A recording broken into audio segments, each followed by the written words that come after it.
But the second thing has to be the Canada Child Benefit. Because the Canada Child Benefit, in my judgment, acts as, if you will, a guaranteed minimum income for families. And I think it's an initiative that, as I say, I think will turn out to be an historic initiative, but it will also turn out to be, if you will, a test case as to whether this is the best way to alleviate poverty and reduce the growing inequality between people who do very well in our society and those who struggle. So those are the two reasons I think that Scarborough Guildwood had such a significant reduction in child poverty. So you have to ask yourself, well, why, Mr. Speaker, would that have such an economic impact on the people of Scarborough Guildwood? And the most obvious and intuitive reason is that people in lower income quintiles actually spend their money on necessities. And so it is intuitive, and it does seem to make sense. But I'm very grateful to the people at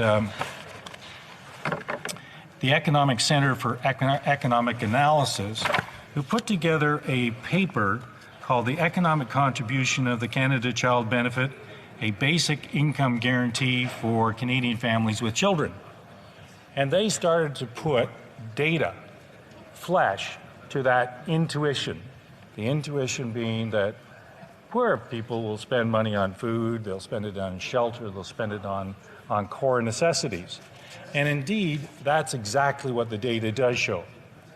The number one expenditure on the people who receive Canada Child Benefit is increases to their shelter. The second, counterintuitive, Mr. Speaker, is on tax, and I'll come back on that shortly. The third is transportation. The fourth is food. And the fifth is household operations.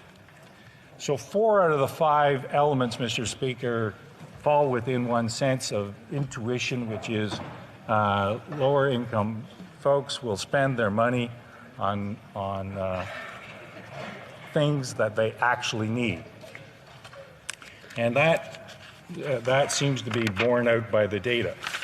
The other interesting component of the data is, as you know, Mr. Speaker, the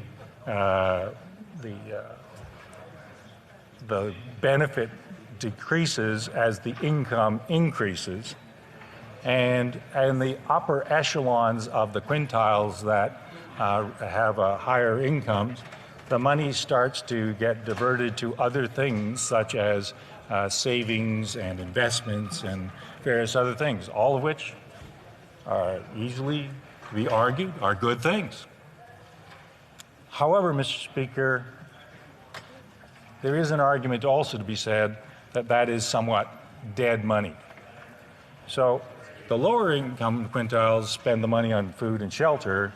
That money goes directly and immediately into the economy. The upper quintiles spend some on things like investments, et cetera, and that is money that is set aside properly, I think, but nevertheless is money that is not spent immediately and therefore has no significant immediate economic impact.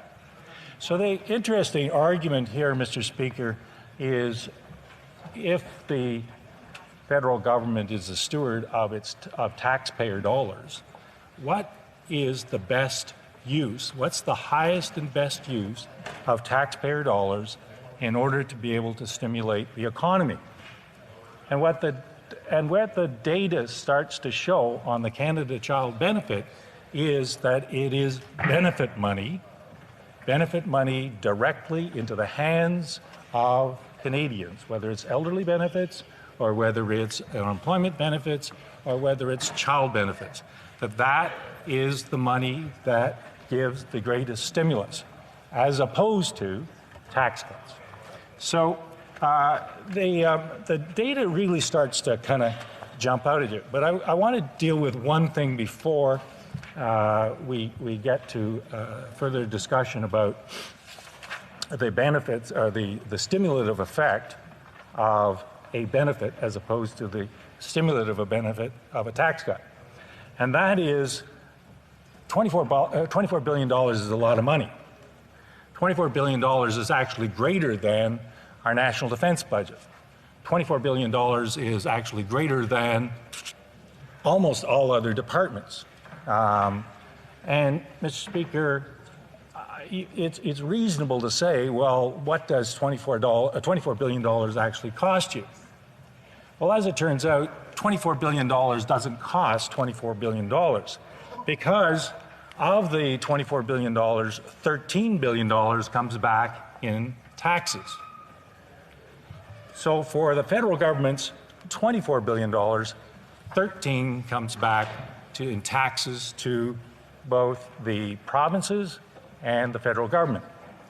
Of that $13 billion, $7 billion comes back to the federal government, $6 billion comes back to the provinces. So the federal government has a $24 billion investment, of which it really only costs the federal government $17 billion. The provinces have no investment in the Canada Child Benefit and yet reap a $6 billion benefit. So it works rather well for the provinces. So what does $24 billion get you in terms of economic stimulus? It roughly gets you the GDP of the province of Nova Scotia in terms of economic stimulus. Around $46 billion in economic stimulus, direct, indirect, and inputted, come through this investment of $24 billion. That's about roughly equal to 0.5% of the nation's GDP. Annually, that $24 billion does that amount of stimulus. And since the inception of the program, it has contributed $139 billion to the nation's GDP. All sectors of the economy are a benefit. Now, again, intuitive, but it makes a lot of sense. The number one beneficiary is housing. That's what people spend their money on. That's what people who receive the Canada Child Benefit do. They spend their money on housing, shelter. The second is manufacturing. Again, if you receive money and you've got kids, what do you spend the money on? You spend it on clothing, you spend it on shoes, you spend it on bicycles, you spend it on things that need to be manufactured. And the third economic sector that benefits the most is construction. So number one is housing, number two is manufacturing, number three is construction. Every year this creates this $24 billion in direct and indirect benefits, stimulus, creates 418,000 full-time jobs and about 70,000 part-time jobs. That's a lot of jobs, Mr. Speaker. 1.4 million jobs since its inception. Now, Mr. Speaker, those are merely the benefits and the stimulus that can be measured. There are, of course, a great number of benefits to the Canada Child Benefit that can't be measured, that don't fit nicely within the economist's metric. And, again, it's intuitive, Mr. Speaker. If a child is going to school with properly clothed, with a full stomach, the greater likelihood is that child will learn a lot better. Similarly, if a child is properly clothed and is well fed, they will not have as many negative health issues. So the indirect benefits, again, not measurable, I'm perfectly prepared to concede that, but intuitively make a great deal of sense, are huge to families and people with children. So, Mr. Speaker, the benefits of the Canada Child Benefit on the health system, again, are not measurable, but make a great deal of sense. It also reduces financial stress, Mr. Speaker, and the multiplier is enormous. A healthier child is a more productive child. A better educated child is is ultimately a more productive citizen. This is an initiative, Mr. Speaker, that costs a great deal of money, admittedly, that makes economic sense. I hope I've made some case for this benefit from an economic standpoint. It makes health sense, and it makes education sense. And in my judgment, Mr. Speaker, I think that there is an argument to be made that this is the highest and best use of taxpayers' dollars. And let me finish with a quote from one of my favorite conservatives, who, of course, I can't find as I'm closing my speech. Here he is. I don't have that many favorite conservatives, Mr. Speaker, but Hugh Segal. Yeah, I know they're a little upset, but I would recommend that they do talk to Hugh Segal, former Canadian senator. We march because we share.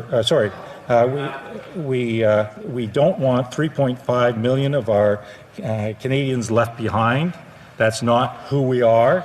It's in our interest to have an economy where liquidity and financial capacity is available to all.